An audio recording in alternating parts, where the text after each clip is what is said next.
Despite dedicating so much of my channel's recent output to the racing game genre, I've never actually been too interested in Formula 1. I suppose that was due to a combination of its FIFA-like release frequency, as well as the fact that these games tend to be aimed more towards simulation enthusiasts than anyone else. In the search for something new, I decided to see how deep the rabbit hole goes and do a bit of research on F1 racing games. With that, today I'll be looking at both versions of Formula 1 2001 for PlayStation 1 and 2. This is only one of several F1 games released that year. Let's run the list. There was obviously Formula 1 2001 for the original PlayStation and PS2, published by Sony Computer Entertainment and developed by both Studio 33 and Studio Liverpool for the respective platform. There was also EA Sports F1 2001, available for PS2, Xbox, and PC, except the PC version was made by a different studio and is therefore a unique game. That's 4 games so far.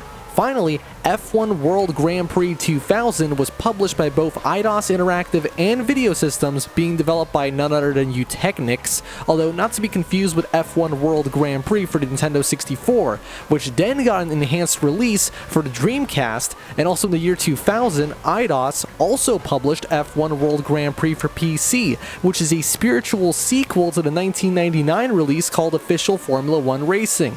Do you see why I was initially intimidated by this particular branch of racing games? I'm almost glad Codemasters have basically taken over as the sole development studio behind the F1 games. At least things are easier to keep track of now. With the info dump out of the way, let's get on with the content overview. F1 2K1 on the original PlayStation carries on the tradition of separating the racing into 2 modes, Arcade and Grand Prix. They differ not only in their structure, but also in how the game plays. As you can expect, Grand Prix mode is a more or less realistic F1 experience, where you make your way through the 17 real-life circuits, choosing between the teams and drivers of the time period. Exclusive to the PS1 version of this game is a little pop quiz that shows up during the loading screens. You'll only enjoy this if you actually care about the history of the sport, but credit for getting creative. The arcade mode is a lot more involved than I thought it would be going in. Games from around this time would make a similar mode, just a level select with limited options, but in F1 2K1 you get a whole economy and upgrade system to manage. So far in my time playing this mode,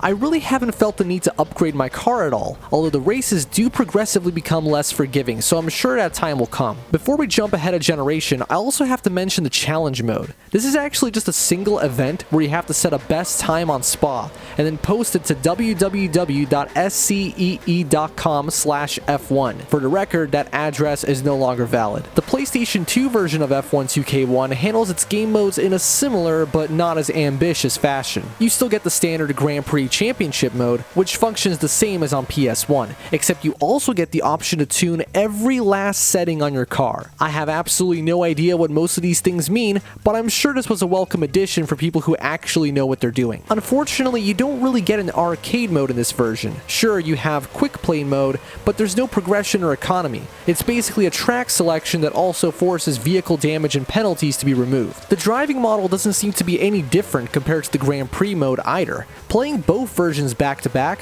what I'm about to say may sound insane, but I think the PlayStation 1 version of F1 2K1 has the superior car handling. Regardless of game modes, your car just feels more firmly planted to the ground. You get a better sense of weight as you take corners. On the PS2, every car is light as a feather, made especially noticeable if you have a crash. I get that F1 cars are supposed to be as light as possible, but some of the accidents you can get into are downright comical. Of course, you're not encouraged to let stuff like that happen in the first place. Steering in general feels a bit too twitchy and sensitive. I suspect this was because this game was early into the PlayStation 2's lifespan, and developers were still getting a feel for how to handle analog control. After all, the original PlayStation controller was entirely digital. Either way, both versions of F1 2K1 don't require too much of an adjustment period, but if I had to say which of the two is more satisfying to drive in, I would have to go with PS1. Despite the weight of the cars, I still feel more closely involved in the action and have an easier time predicting what my car is going to do next. On the PS2, I can never quite find the right time to turn into a corner and will either under or oversteer. This isn't helped by the opponent AI somehow being worse on the next generation consoles as well. They have no concept of racing etiquette and will either blatantly conveniently run into you or even pit maneuver you. This even goes for your own teammates. Fortunately, it's not too difficult to recover from an accident, since the cars are so light and seem to have almost like a yo-yo effect going on. Seriously, most of the time I'll enter a spin, only to miraculously turn back around as if I'm a wound-up spring. Due to my inexperience with this flavor of racing game, I played through the Grand Prix mode of both versions on the easiest possible settings. That includes opponent difficulty, no damage, and no penalties. Despite this, there were times when I had to seriously focus in order to secure first place.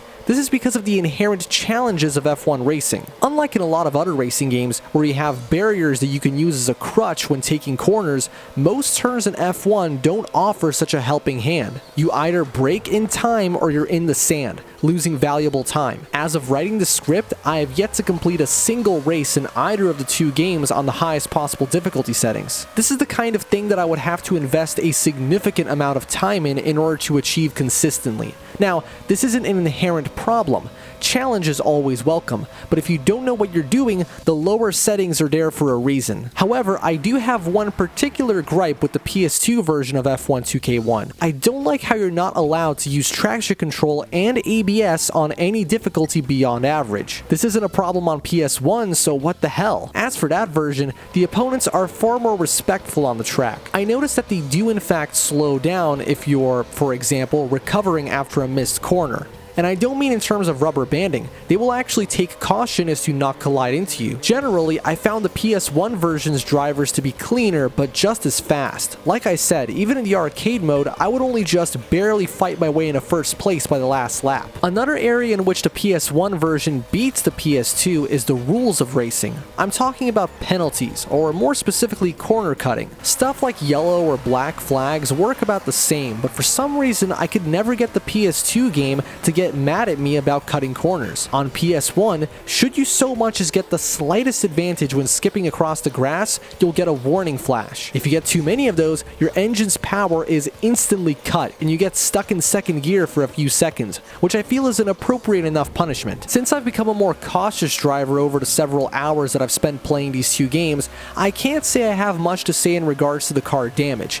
It's certainly visible, like missing wings or even wheels, although I think the PS2 version is a little too forgiving with certain crashes. At least any accidents you do have won't be due to drop frames. The PlayStation 2 version of F1 2K1 runs at a solid 60 or 50 FPS depending on the region, and it never misses a frame. I can't really say that's unexpected though. I'm aware of this game's age, but even compared to other racing games of the time, it really isn't much to look at. I'm not even talking about the graphics specifically. The colors are a bit drab, and the cars somehow look simplified. I like the waving flags in the audience, as well as the subtle sun glare effect, but there's not a lot in the way of eye candy. At least the menus are presented quite well, with all of these slick animated icons, which for some reason remind me of something like Persona or Danganronpa. No idea why, it's just that exact shade of yellow combined with the shapes used. The PlayStation 1 version is kind of ridiculous. The only thing it lacks, compared to its younger brother, is the frame rate, which is still playable enough, and the draw distance. In every other way, this version is more visually appealing. The car models look more convincing, the colors pop like nothing else, the HUD has that futuristic Wipeout aesthetic, and even the menus look cool as hell. I'm not saying this game looks good because of, quote, retro vibes. I think that, when brought up to the same resolution, the PS1 version appears more graphically polished and expertly presented. Of course, if we were to strip away the enhancements provided by emulation, then obviously the PS2 game is easier to look at, but in the modern world, the older hardware is aged better. An area in which both versions are fairly matched would be the sound. Exhaust notes sound nice and crisp no matter the console, with the only major difference being the commentators. Both games prominently feature the late Murray Walker, although he is occasionally accompanied by Martin Brundle as well. Their commentary runs into the typical video game problem of repetition, and you can clearly hear exactly how their various voice lines are stitched together, but I do like the occasional bits of trivia about Formula 1 cars during races. If there was anything for me to personally remark on in regards to the sound, it would be the music. Both versions of F1 2K1 feature a handful of gorgeous electronic music tracks for the menus, and the arcade mode on PS1 is accompanied by some drum and bass. Sitting here with a completed script, I'm realizing how silly it is to be recommending a 24-year-old Formula 1 game, given that this franchise falls into the yearly release category with ever-changing drivers and technology. Although I understand some not caring for these sorts of games, I myself have never been interested in stuff like Madden, FIFA, or NBA. I still see this kind of stuff as a historical document of popular culture that also doubles as an enjoyable game, assuming you like racing games. Since both of these games are no longer on the market, choosing one over the other is just a matter of how you want to spend your time. If you're true to real hardware, then you should definitely play the PS2 version for the quality of life. But if it really doesn't matter how exactly you get to play these games, I would say check out the PS1 version of F1 2K1 and tweak the settings to your liking. It's simply the better experience when all's said and done.